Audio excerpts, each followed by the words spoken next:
welcome to Playwright, a podcast about creating and sharing new ways to play. My name is Ryan Hamann, and on this show, for convenience, I go by H. I'm Ryan Quintal, and I'm not sure if it's for convenience sake because H has changed his name, but I go by Q for equality. So currently, I'm preparing to move, and I've got pretty much everything I own of any value, meaning all of my video games and DVDs, in boxes. And so it's becoming more and more difficult to walk around my apartment just trying to, find little passageways in between the boxes. And I'll be happy once I'm on the other end of this all. I actually have these moments where it's like when you move, you start to realize just how much stuff. And for me, it really kind of stresses me out. I'm like, I need to get rid of stuff. Yeah, I do realize how many amiibo I have, that's for sure, and how difficult they are to move because I don't want to damage them. I don't want to bend the swords or anything like that. And so, just trying to find a way to safely transport all these little figurines. First world problems. I have, so in this scenario, may I make a recommendation? If you haven't been to one already, the Container Store is a godsend. And I found that I was able to get some sort of like weather tight containers, and I pad out. So I will like put down a little row of bubble tape, and then it's like building a lasagna, an amiibo lasagna. Bubble tape, amiibo, bubble tape, amiibo, bubble tape, amiibo, and they end up pretty good. Wow. All right, maybe I'll have to look into that then. Amiibo collector moving tips with H and Q. Got to bring your collection. All right, let's get to the video game pitches today. Q, what are you going to start us off with? Today I have for you, I'm a little bit worried that we may have pitched this before, but this happens now on this show. It's like every week we have this same fear in the back of our mind. Exactly. I would like to do a Burnout-like crash mode where you are playing a scary character like Stephen King's It. You're Pennywise. Second week in a row, we got the Stephen King thing going on. I know. I guess I was more thinking of Pennywise, who now, thanks to Hollywood, I don't even associate with Stephen King anymore. Mm-hmm. You're playing some sort of scary person. You're going around, and you have these like pre-set up scenes, public scenes, and you are seeing where you can pop out of to create the largest scare chain reaction. All right, I like this. Okay, we're going to start the clock there. So when you originally pitched Burnout Crash Mode, but with Stephen King's It, I'm like, that sounds exactly like the setup for Twisted Metal, which also features a scary clown as the mascot. Yeah, well, there you go. I like that this actually reminds me a lot more of the one of the Xbox 360's most prestigious titles, which is Sneak King. Do you remember that one? Oh, yes. I love sneaking. It was like a $5 you could purchase at Burger King restaurants, and they were based on the Burger King commercials in which somebody in a creepy king mask would turn up in unexpected places. And so it's almost kind of like a Metal Gear Solid stealth type game where you're supposed to sneak around until you are like close to somebody by hiding in bushes, hiding behind trees or whatever, and pop out and offer them a hamburger. And the more surprised they are, the more points you get or something like that. Yeah. Man, it's been so long since I've played sneaking. I'm kind of just in the mode where I have to just believe you. It's been a while for me as well. I feel like that would be, once we inevitably cover that on Cane and Rinse, I'll definitely revisit it. I was thinking about like how the setup would feel like if you are actually like third person controlling, the scary person. But I would imagine you'd have to have some sort of like otherworldly scary powers to like wedge yourself into an unexpected place, like a container or something. Like maybe you actually you're more like sneaking and you have to kind of maneuver your semi-awkward body around. I think we have to define a lot of our parameters here. So are we a person who is sneaking around and trying to startle people in like regular human dimensions, or are we kind of a supernatural being like that Devolver Digital game that's coming up? What is it, Carry On or something like that? That is all about you playing kind of this amorphous blob monster in this 2D Metroidvania type space and trying to kill people, kind of like The Thing. but pixel art style. So what are we looking at? Are we a monster that can turn into a gas and infiltrate buildings that way? Or are we a human who has to, solid snake his way around to startle people? I think for me, probably some sort of amorphous thing. Maybe you could even choose your form based on whatever form you've chosen. You can fit into sort of different places.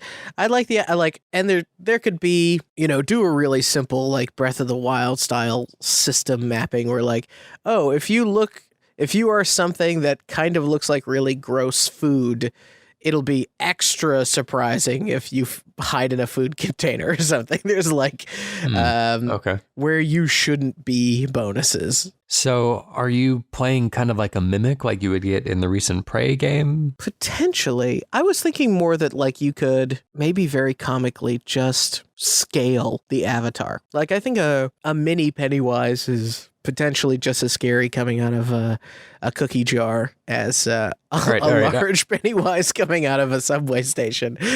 I feel like we're running up against a space of infinite possibility, and I think if we want to have a productive session here, we got to really start narrowing things down. Let's cut some scope. So, even if there's more room to expand later, like let's get to some very defined parameters so that we can at least kind of like work out the basics. So let's say you do have a defined shape. Let's say you are a person who, this could be like a Hollywood haunted corn maze. Like, how they do those down in Hollywood? Oh, yes. So maybe it's like a fun, scary setup. Maybe you are a ghost in a haunted house, like whatever it is. Like you are kind of a defined thing trying to startle people, but not necessarily like in a scary way, because I feel like if it's a real scary situation, then the end result is like killing somebody, because it's usually like the reason people are scared is because it is an actual dangerous situation. Right. But if it's just kind of like fun scary, then you can have that. And I don't know, I feel like there's more possible like end results, if that makes any sense. I definitely think it would be, you're right that the focus is necessary.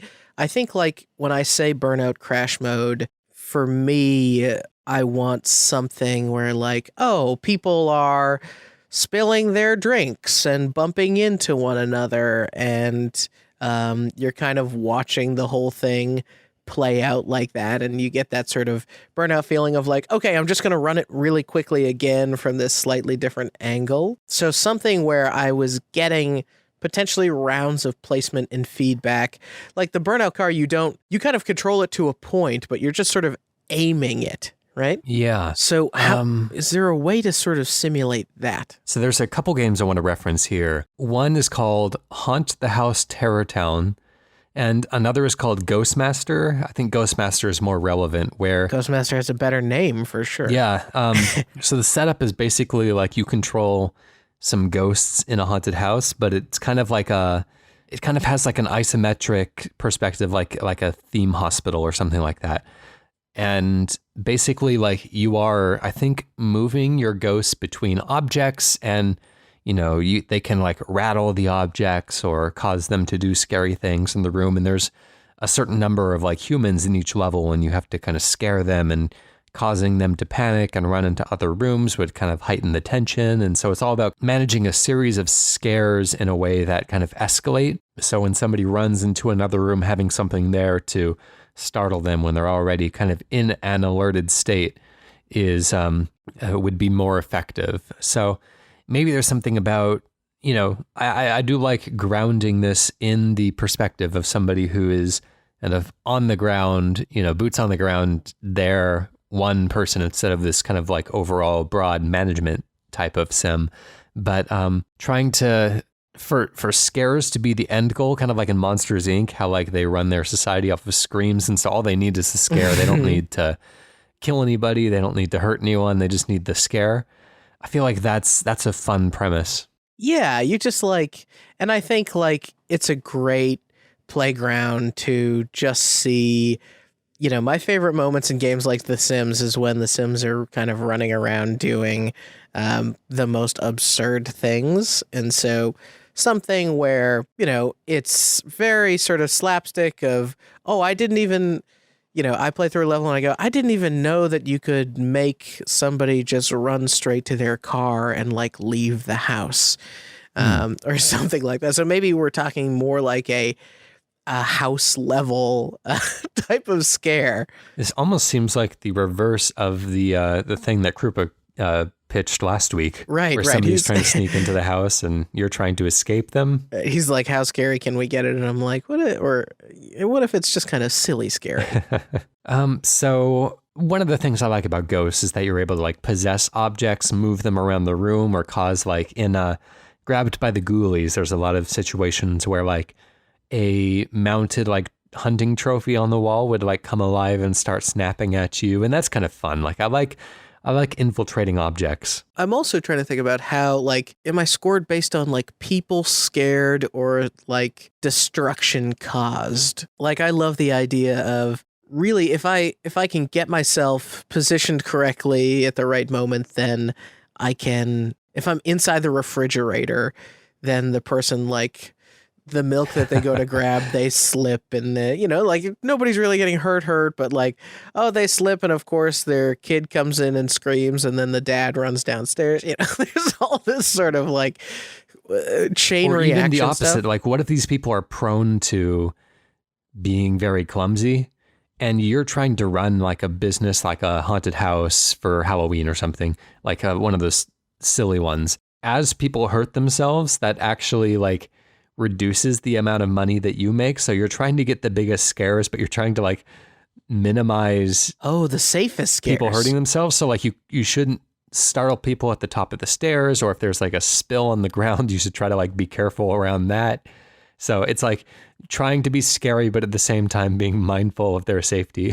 So the narrative conceit is that I'm running a theme park or something, and we're trying to get the safest scares we can. Like how in haunted houses, like the actors aren't supposed to touch you and stuff like that. Oh, that's right. Oh, so you can't touch.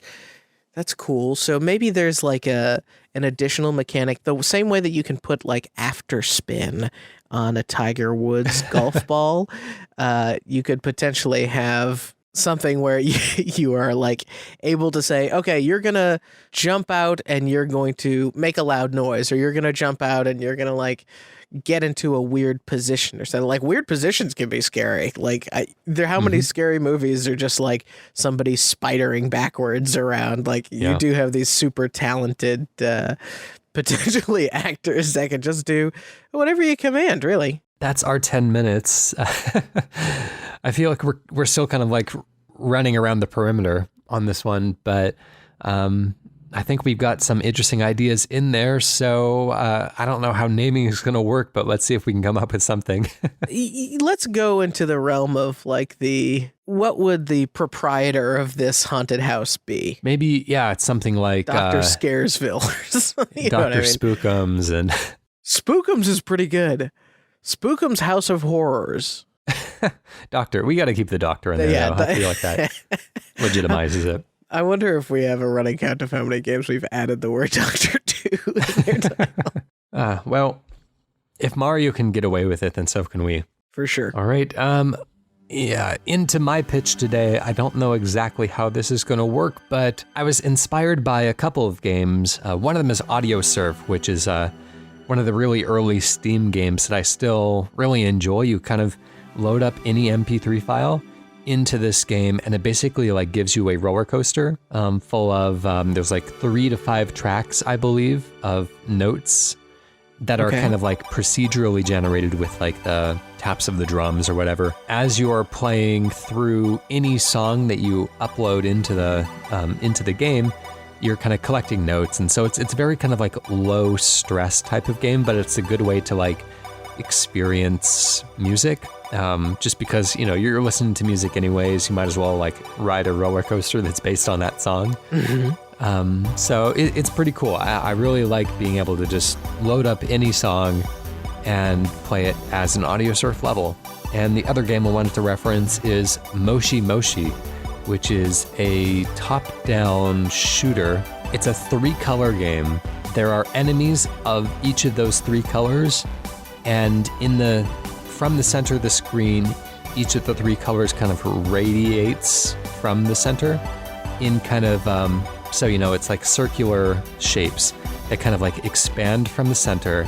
And then, as those approach the edge of the screen, the next color begins from the center of the screen. And so the whole conceit of the game is that as enemies are on the color that are on top of the color that they match, they become invisible because there's no distinction in the color anymore, so you can't hurt them, but they still exist, I believe, so they can hurt you, and their bullets are a different color. So essentially, like, all of the elements of the games are colored in one of these three colors, and based on the background that they are up against, they have different levels of effectiveness. So basically, it's a very complicated setup for what is a pretty simple game to get a hold of once you actually sit down and play it.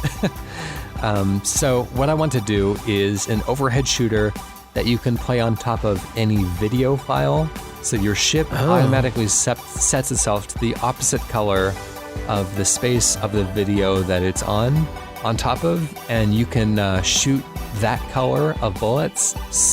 There are enemies bouncing around the screen with color schemes kind of procedurally determined by the video. The game is kind of constantly getting a sense of like what colors are present in the video and coloring its enemies respectively.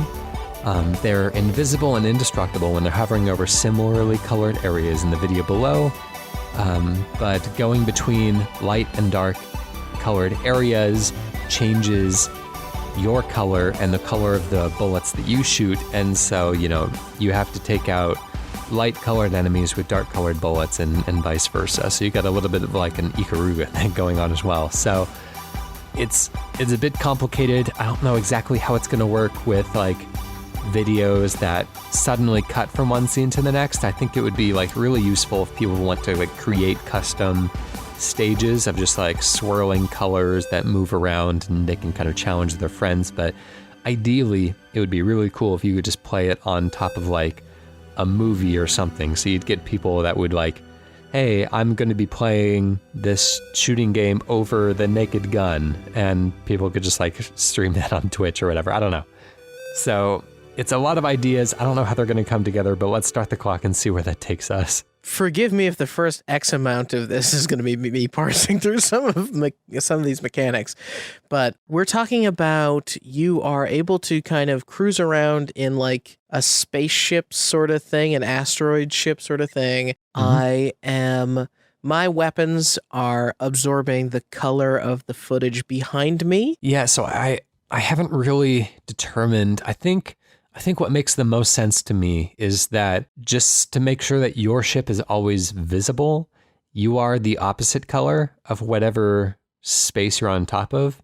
And everything would kind of be like roughly lumped into like dark shades and light shades. So if you want to shoot an enemy that is a dark enemy, you have to be on top of a dark space. I don't know if that makes sense, because I guess then you could just be right next to it. I don't know. So the footage is rolling, and during that footage rolling, it's kind of like the level changing constantly beneath me, right. And I'm trying to get to the part in the video that is a particular color background so that my weapons take on the like power of the color. Right. So then you can shoot enemies that are the opposite color. Okay. Got it. And so the enemy's color is determined just by the general video period, or it's determined by the particular frame of the video? Right. So within a scene, or, the game kind of parses like color frequencies throughout the video. Mm-hmm. And so, during a scene, there will be like maybe 3 or 4 colors that are prevalent. And it will just randomly set the enemies to be one of those 3 or 4 colors.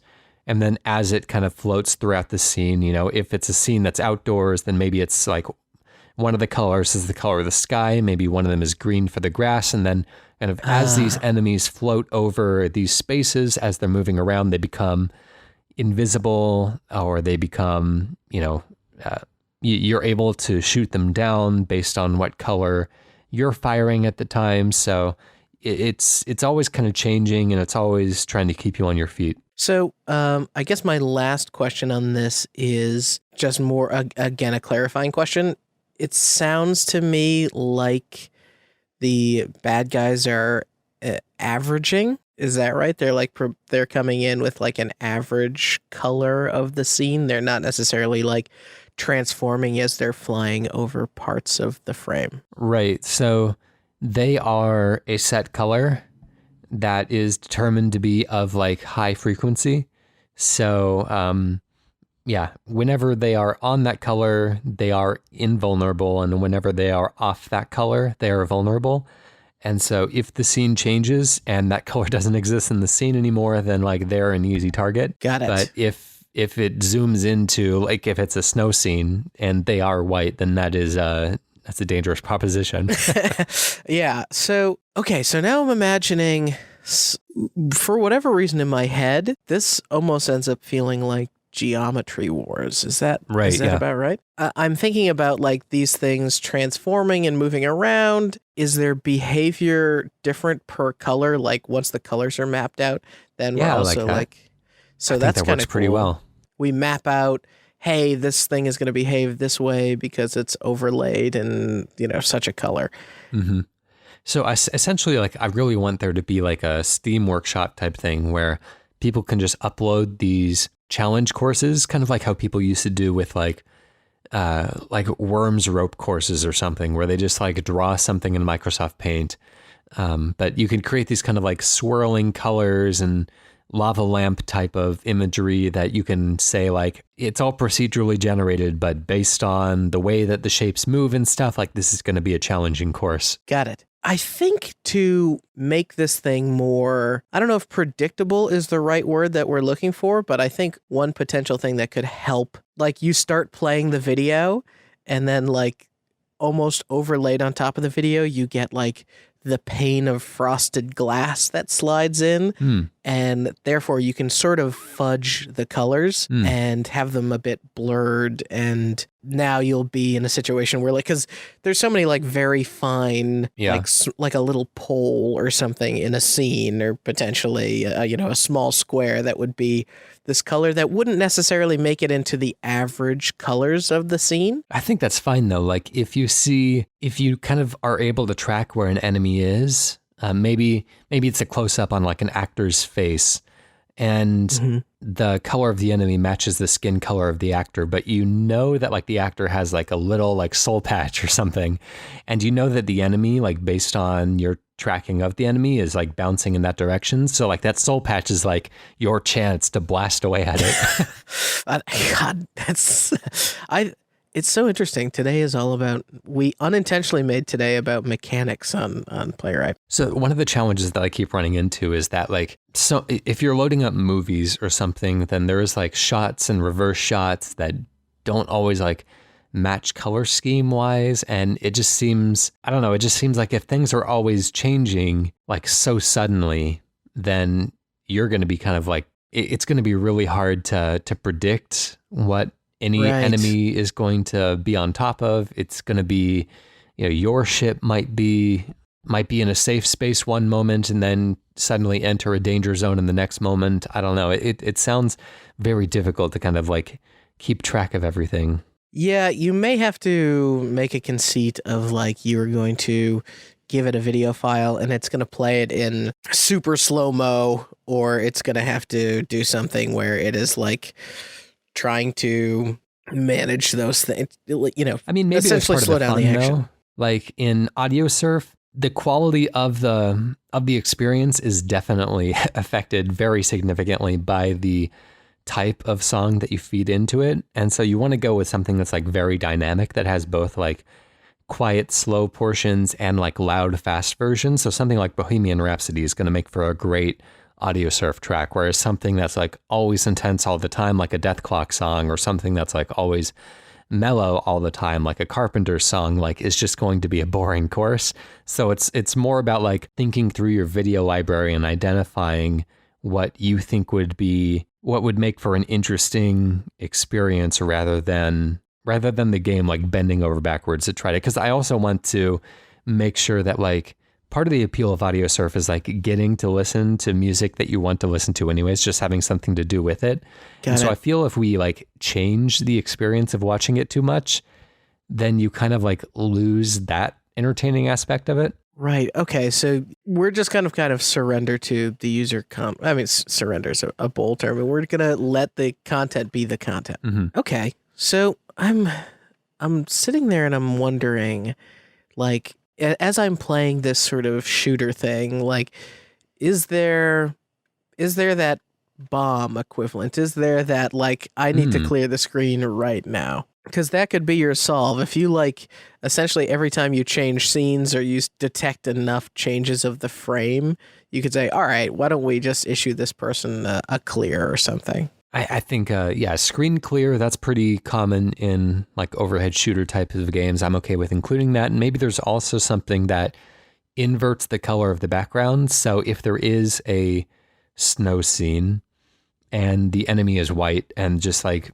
you're having trouble tracking it, maybe you can, like, for a limited amount of time, invert the colors of the background video. And so then this white enemy stands out because the entire screen has gone black at that point. Ooh, okay. Here's a potential take on that. Let's say that there's a button that kind of the second that you go to pull your special ability, time kind of slows down. Okay. Oh, yeah. And it slows down enough so that when you go and say, use one of these special abilities, the special abilities could actually be dropping down a big sort of area of color, almost painting some of the color temporarily into an area. You'd be like, okay, I'm going to drop down this like splotch of color over here. It's going to last for 30 seconds, but it'll guaranteed to be that color. And so that way you can kind of like push and control the board for yourself, and your power-ups can just be like applying color based. That's funny. It reminds me of that software from like the 90s that people used to, like, there were like multiple tools, like a hammer that you can use, and it would just like break your desktop as you clicked around. And there was a machine gun you can shoot your desktop. And there's also some unintentional Mario Paint vibes coming off of me in this. I'm just like thinking about the paint brush that would go and slowly grow out from the center of it. Anyways, that's our time. Let's come up with a name for that. There's a movie called Videodrome, which I feel kind of fits what we're pitching here. Videodrome is super good. I mean, do you want to tie it in with some homage and do like VideoSurf or something? VideoSurf? I like that. It's pretty fun. From the not creators of AudioSurf, VideoSurf. From not them. Yep. But we'll make the very small on the box. You can go with that. VideoSurf. I like that a lot. I really like the idea of any game that somebody can play on top of a porn video. I just like inside lots my of heart, flashy colors. I find that to be very entertaining. To put out a software entirely innocently and just know in the back of your mind, like, teenagers are gonna teenager this one up. Oh, for sure. Let's get to a community pitch today. We're gonna go back to our Twitter because we have a load of awesome pitches that y'all sent us over the past few weeks. We have so many community pitches. Yeah, we're swimming in them now, which is exactly how we like it. In fact, I'll say this. By the way, community, we are getting all of your emails, and my goodness, thank you so much for reaching out so much. We've got a ton of ideas. We're going to be working through them in the coming weeks, and you will hear your pitch, we promise, and we'll get to them maybe in order, maybe not. I don't know how we do things. H is in charge, really. Okay, so this pitch comes from Dodo at DodoHex on Twitter, who says, maybe an action RPG, which instead of blood, you have gold, and that's why everyone wants to kill you. It could also be how you buy things. You have to wait until your body makes more gold blood, which accumulates, I think we have a title already, which accumulates with playtime. Maybe you lose money when you get hit. All right, let's go ahead and start the clock on that one. So I think this is really fun. One of the things I kind of was thinking is to tweak it immediately. The gold blood stuff, I think it would be really fun to like have to be hit and like collect your own blood.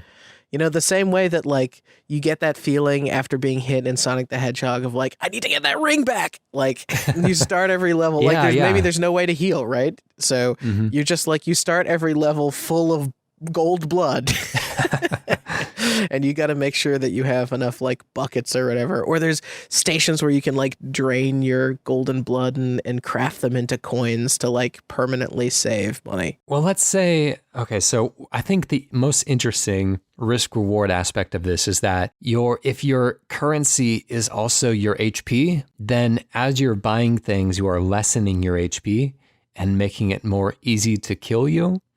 So I would really like if there were like mid-level merchants, and let's say they had like a really powerful gun or something that you really wanted, but that was going to drain you like down to 10 HP, and then at that point, like it's just a couple hits until like you pick up enough like health packs or whatever to recharge, to refuel. And so, you get this powerful weapon, but you got to kind of step carefully for a while. So you're always making this choice as to like whether you want to be safe or whether you want to, risk it all and get more powerful equipment. It's kind of a speedrunner ideal game in a way. Like once you master the systems, then you can pretty much like without any fear of retaliation, like go in and get the most powerful stuff because like, you're pretty confident you can avoid getting hit. That's interesting. So you almost have sort of a Spelunky-esque run-based thing happening where you're trading in.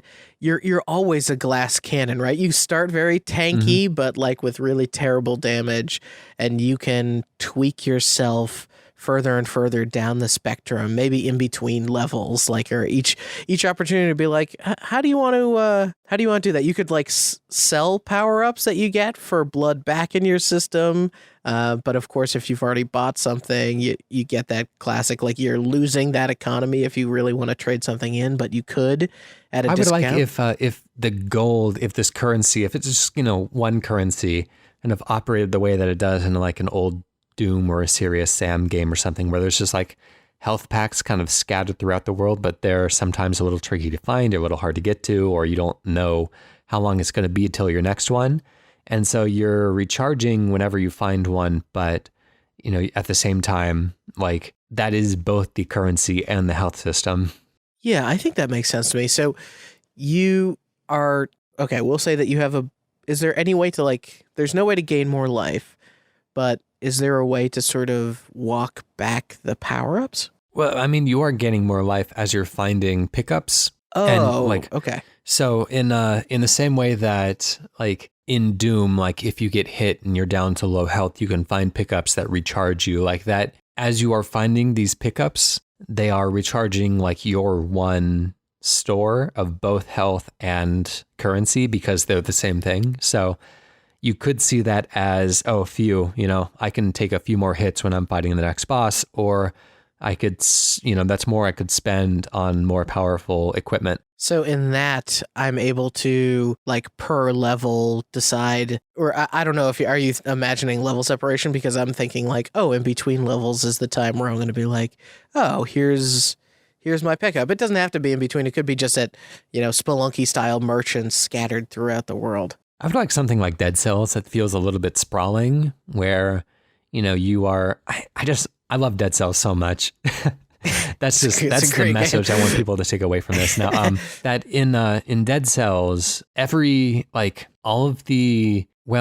are those portions in between levels where you make purchases and stuff, but there's also like the levels themselves are procedurally generated and are so sprawling that like you can explore one route until you find an exit. But once you find that exit, at that point, you kind of make a choice as to like whether you want to go back, explore all the areas that you've already come through to see if you missed anything, or you can just kind of say like, it's not worth the risk. Like there's enemies down that way. I could probably end up losing more than I can end up gaining. So I'm just going to take the exit now. And so I would like for these pickups to be like kind of hidden within the level in these kind of non-linear levels. And so, you can choose to go back and find more, GoldBlood, or you could, once you come to the end of the level, or once you come to a merchant, you can just say like, okay, I'm just going to I'm just going to forget about it. I'm going to keep pressing forward. It's not worth the risk of fighting more enemies to go back for it. So if we're using